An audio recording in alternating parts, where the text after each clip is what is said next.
Israel ప్రజలకి దేవుడు చెప్పినటువంటి విషయం ఏంటంటే, మరి ఆ బానిసత్వం నుంచి, ఆ దాసత్వం నుంచి దాటి వచ్చినటువంటి ఆ క్రమం ఏదైతే ఉందో, మీరు అది జ్ఞాపకానికి గుర్తుగా ఒక విశ్రాంతి దినాన్ని మీరు పాటించాలి అని అన్నాడు.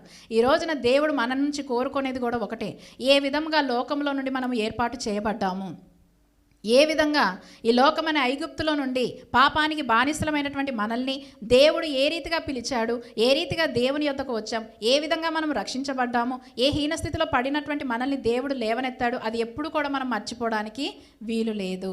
ఖచ్చితంగా మనము దాన్ని జ్ఞాపకం చేసుకోవాలి. దేవుని సన్నిధిలో ఇవ్వవలసినటువంటి సమయాన్ని ఖచ్చితంగా మనము ఇవ్వవలసిందే.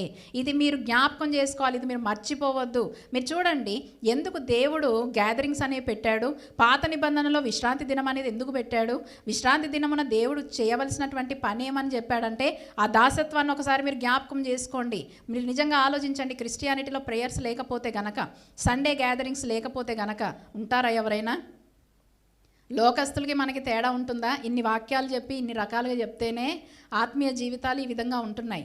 అలాంటిది ఒక గ్యాదరింగ్ లేదు, దేవుడు చేసిన అద్భుతాల్ని తలపోసుకునేటువంటి పరిస్థితి లేదు అని అంటే విశ్వాసిలాగా ఉంటాడా? లేదు, లోకంలో కలిసిపోతాడు. అందుకే దేవుడు ఈ నియమాన్ని పెట్టాడు. పాత నిబంధన ప్రకారముగా విశ్రాంతి దినమును వారు ఆచరించాలి. క్రొత్త నిబంధనలో మరి ఆదివారము పునరుద్ధాన దినమే ఆదివార దినము.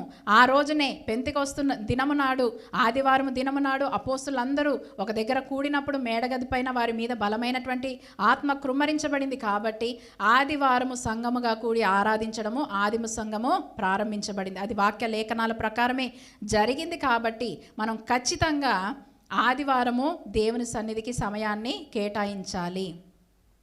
అది గుర్తు, ఇది దేవుడే నియమించినటువంటి క్రమము. మీరు జ్ఞాపకం చేసుకోవాలి, దాన్ని మర్చిపోవద్దని